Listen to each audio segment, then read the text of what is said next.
Thank you, Cathaoirleach, and thank you to our guests. And I know we've been speaking quite a lot around pensions and about older people and that as well. And I noted that you did speak with Deputy Moynihan around pensions and the three cores that weren't initially the pension, it was carers and that. I'm wanting to know, would the committee agree that the current state pension level standing at approximately €277 per week would need to be brought up to at least a minimum essential standard of level of €338 per week, and that's according to St Vincent de Paul, before bringing in benchmarking, to ensure that the benchmarking is started at the basic minimum living standard. Now, I would have worked with St Vincent de Paul, so I would have been very aware of the poverty that was coming in, particularly around elderly people at that stage, and I'm wondering what your thoughts are on that, please. I have to give thanks to my colleague in Age Action, Dr. Nat O'Connor, for these particular notes, because I think he was kind of hopeful that if we touched on pensions, I'd be able to do a bit. But I mean, his concern was, I suppose, that there's actually a pledge to, and again, it goes back to the adequacy piece, but the pledge to benchmark the state pension at 34% of average earnings. I think there's a concern that there's a proposal to use an alternative and much weaker benchmark than average earnings. So I think that is a big concern. And again, to quote my other colleague, Sean Moynihan from Malone, it goes back to that piece at the moment where, you know, we keep talking fibres and tenors every budget, but what happens when the state pension now, you know, what's it, as you said, $250 I think a week, so about $1,000 a month. Yeah. So now what happens then when that also has to cover $1,500 for rent as well? So you now really need a pension of $2,500 a month just to be able to put a roof over your head. But I think that was, you know, that was his major concern, was that original proposal from about 98 or so onwards was that benchmark, and it was being eradicated, and it was being eroded by this sort of much weaker benchmark, which he said, you know, really didn't seem to sort of come from anywhere sort of solid either. I think was a real concern. But everything goes back to adequacy and deciding what adequacy is. And then if we all take one step to the left, we need to be making sure that everybody's coming with us. So as you said, as inflation rises, wages will, okay, it might take a little while, but they'll get there, so that at least you're keeping in line with that. I mean, at the moment, social welfare rates are not grounded in any kind of reality. It's €232 to put the roof over your heads. That's your rent. As you said, if you're unfortunate enough to be trying to deal with a mortgage, forget it. I know the banks encourage you to pay your differential rent rate. That's the food on the table, that's the heat bill, the light bill, your mobile phone, your haircut, optician, doctors, dentists, TV licence if you're still paying it, your bin tags, your bus fares, you know, your prescriptions, clothes, toiletries. I mean, that is an impossibility. You're not encouraging us to grow old, I'm afraid. But we are becoming an older generation, and we have to take that into account, you know, and that's where the fear is. And like Deputy Donnelly said, like a lot of people that go into his constituency office, I would have similar, I'm in rural Ireland, and I would have similar where people are saying to me, I can't afford this anymore. And even with the cost of living increases that they got, they were still panicking. And now if them cost of living increases are gone from them, well, they're definitely going to be panicking. And I'm just going to ask 2 consecutive questions, if that's okay, because of the clock.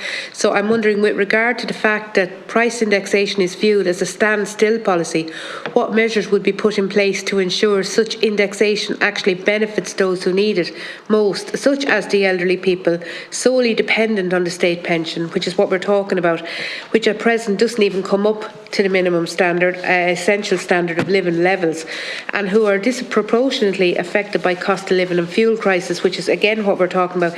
These people need benchmarking to bring their living standard up to at least a minimum essential standard of living. And I'm just going back to you, Mr. MacDonald. In your opening statement, you said that once an appropriate set of benchmarks is established for each of the welfare rates, there would need to be a 2-stage process. I'm wondering, could you elaborate on that so as I can just get a grasp of it, please? And thank you. Yes, of course. Thank you, Deputy. I suppose that the first point was about price indexation. Yes. And the reason price indexation isn't suitable is because if you index the prices, you're saying your standard of living will never improve. Yeah. And I know that something similar has been said about the minimum wage in recent years in the media as well, that, you know, it should be linked to price increases, which is basically saying your wages will never improve, your standard of living will never improve, even in 20 years' time. So the second problem with price indexation is that Over the longer term, wages grow faster than prices. If wages didn't grow faster than prices, then the living standard for workers wouldn't improve. Okay. But they do, slowly, and sometimes you go backwards like we did in the last 2 years, but generally you go forwards. So if you have your person on your pension on a price indexation model and you have wage, which goes up by 2% every year, as the ECB would like it to be, but wages maybe are going up by 2% plus a little bit extra for productivity, whatever, maybe 3%. So that 3% here and the 2% here, they're actually accelerating past the person on the pension. Yeah. So that means they're becoming even more decoupled from the vast bulk of society in terms of their standard of living. And you create a whole class of people who are on fixed incomes because they're not able to work, or they're of a certain age, or whatever it might be, falling further and further behind. So if you wanted to keep their living standards moving along with the rest of society, you could either link it to economic growth, or to wages, or indeed to incomes, which incomes, of course, includes capital income as well. So those would be all reasonable options to think about. I like median wages because it's the middle person, okay. And it links it to what's happening in the labour market. And it's also less volatile than the mean or the average wage, for example, which can often be skewed as well by some very, very high salaries at the top. So that's why price indexation, we think, is not the right way to go, and wage indexation is better. Your second point was about the two-step process. Yeah, I just wanted to get a better grasp of it, please. So let's say you establish for a particular payment, whatever it might be, that you think the benchmark is going to be 32% of wages, or 35%, or whatever it might be, and your starting position is 27. So the first stage is just to get up to that level. And when you've gotten to that level, at that point, it's effectively indexed to wages. Okay. So you start at 27 and you say over a 2-year period we'll get it up to 32 of what we think wages will be in 2 years' time, which means for those 2 years it'll be growing faster than wages. Okay. And then when you get there, it's linked to wages. And obviously some years real wages will fall and you can adjust. But so those are the 2 stages. First stage, faster than wages. Second stage, at wages. Assuming, of course, it's currently at a level that's below the adequacy benchmark, which I suspect it will be for all of them. Okay. For quite a long period?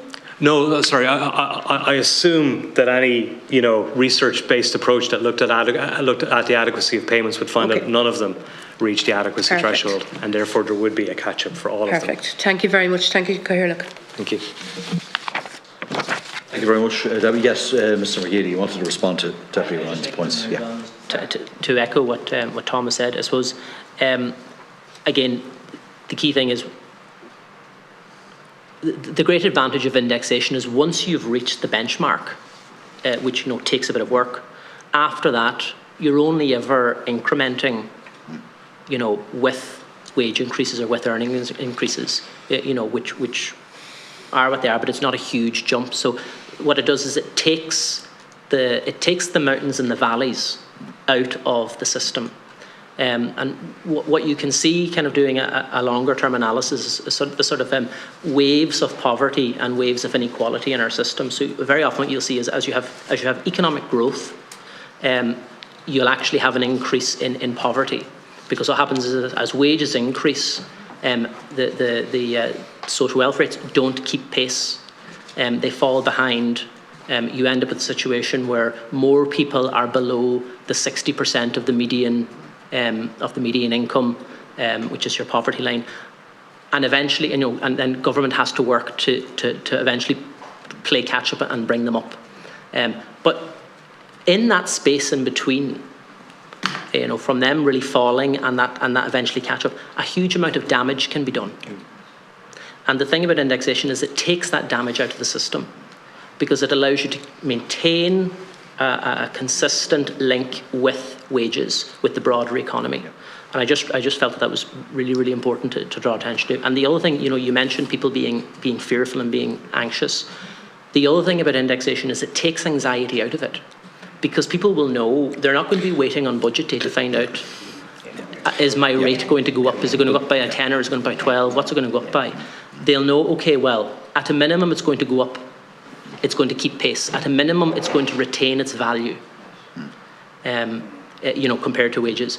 And I think that's a really, really important point to make, and just... Yeah, thanks, Mr. McGeady.